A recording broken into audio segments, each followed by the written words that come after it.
ഓർക്കുന്നുണ്ട്. പുതിയ വീട്ടിലേക്ക് സ്വാഗതം. ഇന്നെന്ന് പറഞ്ഞു കഴിഞ്ഞാൽ നമ്മൾ കഴിഞ്ഞ വീഡിയോയിൽ പറഞ്ഞ പോലെ ഞാൻ സ്കൂളിൽ പബ്ലിഷ് ചെയ്ത ഒരു മലയാളം സ്റ്റോറിയും പറയാൻ പോവുകയാണ്.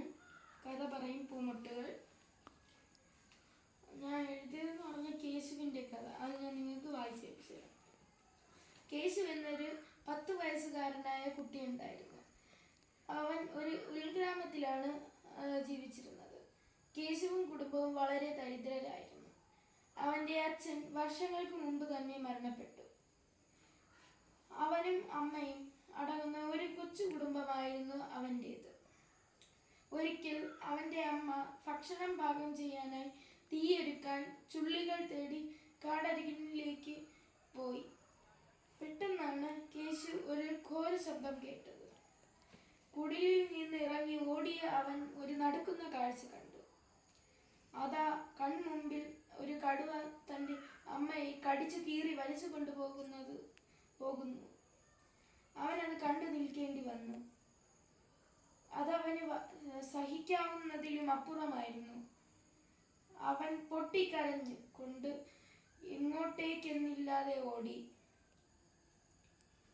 അവനെ ആശ്വസിപ്പിക്കാൻ ആരും ഉണ്ടായിരുന്നില്ല. അങ്ങനെ അവൻ്റെ അമ്മ കടുവയാൽ കൊല്ലപ്പെട്ടു. മാസങ്ങൾക്ക് ശേഷം അവൻ ആ കാട് വിടാൻ തീരുമാനിച്ചു. ഏറെ ദൂരം നടന്നവൻ ഒരു റോഡ് കണ്ടു. അവൻ നടന്നങ്ങകലെയുള്ള ഒരു കടയുടെ മുൻപിലെത്തി.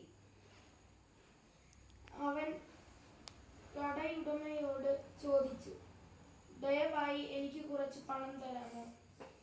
പണി ചെയ്താൽ തരാം എന്ന് അയാൾ മറുപടി പറഞ്ഞു. കേശു കടയുടമയോട് ജോലികൾ ചെയ്തു കൊള്ളാം എന്ന് സമ്മതം മൂളി. അവന് കിട്ടിയത് കട വൃത്തിയാക്കുന്ന തൊഴിലായിരുന്നു. ഒരിക്കൽ കടയുടമ കേശുവിനോട് പഠിക്കാൻ താല്പര്യമുണ്ടോ എന്ന് ചോദിച്ചു. അവന് പഠിക്കാൻ വളരെയധികം താല്പര്യം ഉണ്ടെന്ന് മറുപടി പറഞ്ഞു. അങ്ങനെ ഉടമ കേശുവിനെ ഒരു സർക്കാർ വിദ്യാലയത്തിൽ പഠിക്കാനായി ചേർത്തു. അവൻ ദിവസവും വിദ്യാലയത്തിൽ പോയി പഠിക്കും. തിരിച്ചു വന്ന് കടയിലെ ജോലികളെല്ലാം തീർക്കും. രാത്രിയിൽ കേശു ഏറെ നേരം പഠിക്കും. അങ്ങനെ ഒരു ദിവസം കേശു ഒരു വിമാനത്തിൻ്റെ ചിത്രം കണ്ടു. കേശു അതും കൊണ്ട് കടയുടമയുടെ അടുക്കൽ പോയി ഇതെന്താണെന്ന് ചോദിച്ചു. ഉടമ അതൊരു വിമാനത്തിൻ്റെ ചിത്രമാണെന്ന് പറഞ്ഞു. കേശു അതിനെക്കുറിച്ച് കൂടുതൽ ചോദിച്ചറിഞ്ഞു. എപ്പോഴും അവൻ വിമാനങ്ങളെക്കുറിച്ച് പുതിയ ഓരോ അറിവുകൾ കണ്ടെത്താൻ തുടങ്ങി. അങ്ങനെ കേശുവിന് വിമാനങ്ങളോട് ഒരു പ്രത്യേക താല്പര്യം വന്നു. അവൻ ഒരു പൈലറ്റാവാൻ ആഗ്രഹിച്ചു. അതിനായി കഠിനമായി പരിശ്രമിച്ചു. വർഷങ്ങൾക്ക് ശേഷം കേശു ഒരു പൈലറ്റായി. അവൻ്റെ ആഗ്രഹവും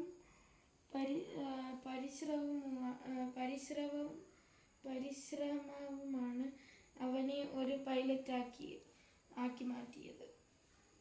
കേശു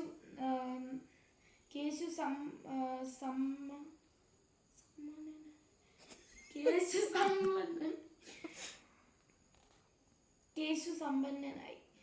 കേശു തൻ്റെ സമ്പത്ത് ഉപയോഗിച്ച് മുൻപ് ജോലി ചെയ്തിരുന്ന കട പുതുക്കി പണിതു നൽകി. ധാരാളം പാവങ്ങളെ സഹായിച്ചു. അങ്ങനെ സന്തുഷ്ടകരമായ ഒരു ജീവിതം നയിക്കാൻ കേശുവിന് സാധിച്ചു. ഗുണപാഠം: കഠിനമായി പരിശ്രമിച്ചാൽ നടക്കാത്തതായി ഒന്നുമില്ല. B and B. ജോയ്.